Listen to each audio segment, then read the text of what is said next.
రేపు పార్లమెంట్ ఎన్నికల్లో ఈ జీవో నెంబర్ 46 బాధితులు మీకు ఇబ్బంది పెట్టే ప్రయత్నం జరుగుతుంది.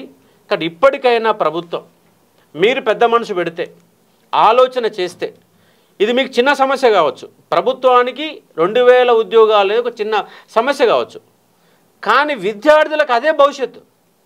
ఇప్పుడు రేవంత్ రెడ్డి గారికి ముఖ్యమంత్రి అనే పదవి నిమి భవిష్యత్తు అయితే, మంత్రులు అనే వాళ్ళకు మంత్రి పదవి భవిష్యత్తు అయితే, ఎమ్మెల్యేలు అనే వాళ్ళకి వాళ్ళ పదవి భవిష్యత్తు అయితే, ఇక్కడ ఒక నిరుద్యోగ అనేవాడికి ఒక కానిస్టేబుల్ ఉద్యోగం అదే పెద్ద ఉద్యోగం, అదే వాళ్ళ జీవితం.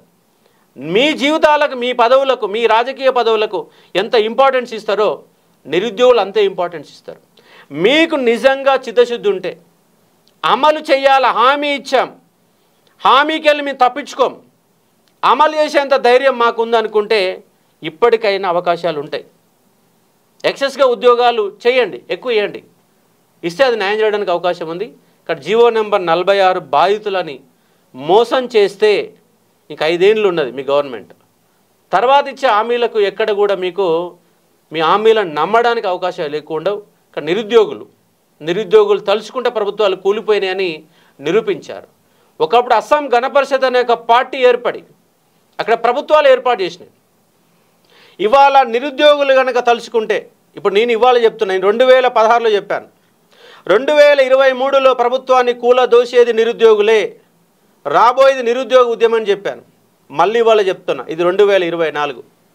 2029 నాటికి రాష్ట్రంలో కాదు దేశంలో కూడా వచ్చే నిరుద్యోగ ఉద్యమాలే. ఎందుకంటే ఇవాళ నిరుద్యోగుల సంఖ్య పెరుగుతుంది, ప్రతి ఒక్కళ్ళు చదువుకుంటున్నారు, చదువుకునే స్థాయిలో అవకాశాలు దొరకడం లేదు.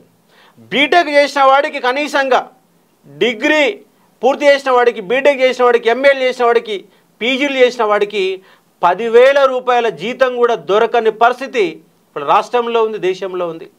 పెరుగుతున్నటువంటి నిరుద్యోగిని ఆపాలంటే మీరు కొత్త వ్యవస్థలను తయారు చేయాలి, ప్రైవేటు రంగంలో కొత్త ఉత్పత్తులు చేయాలి. వాళ్ళు తెలంగాణ రాష్ట్రం చూడండి, పరిశ్రమలన్నీ ఆంధ్రలో గుప్పెట్లో ఉన్నాయి.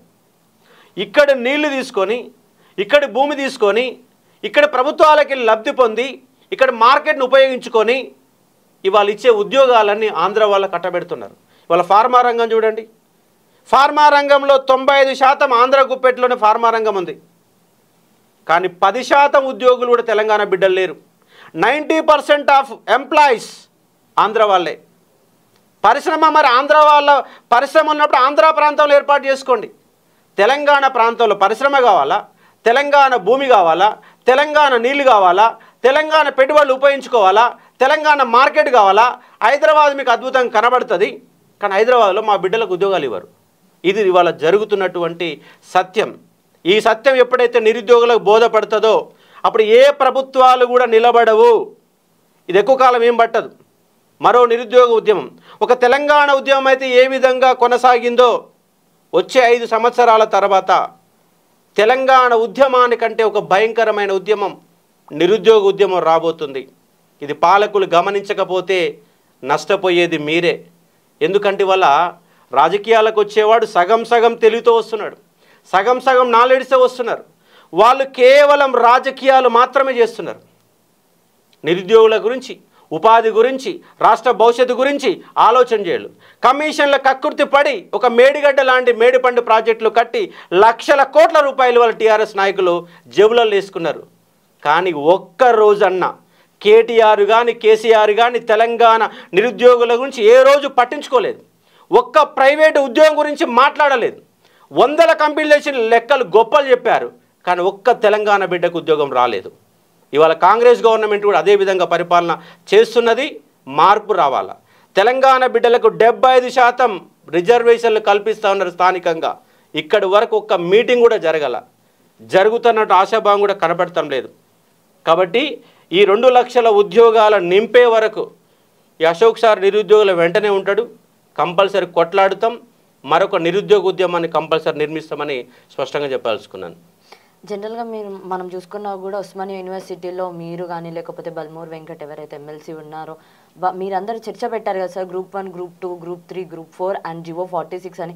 అప్పుడు ఆల్మోస్ట్ ఆల్ మీకు ఎలాంటి టైప్ ఆఫ్ కంప్లైంట్స్ వచ్చాయి నిరుద్యోగుల నుంచి? మొత్తం నిరుద్యోగుల మేము డిబేట్ చేసినప్పుడు వివిధ రకాల అంశాలు అక్కడ చర్చకు వచ్చినప్పటికీ ఆ ప్రోగ్రాం మొత్తం కూడా జీవో నెంబర్ 46 వాళ్ళే హైజాక్ చేసుకొని మాకు న్యాయం చేయకపోతే మేము నిమ్మలంగా ఉండమని స్పష్టంగా చెప్పారు.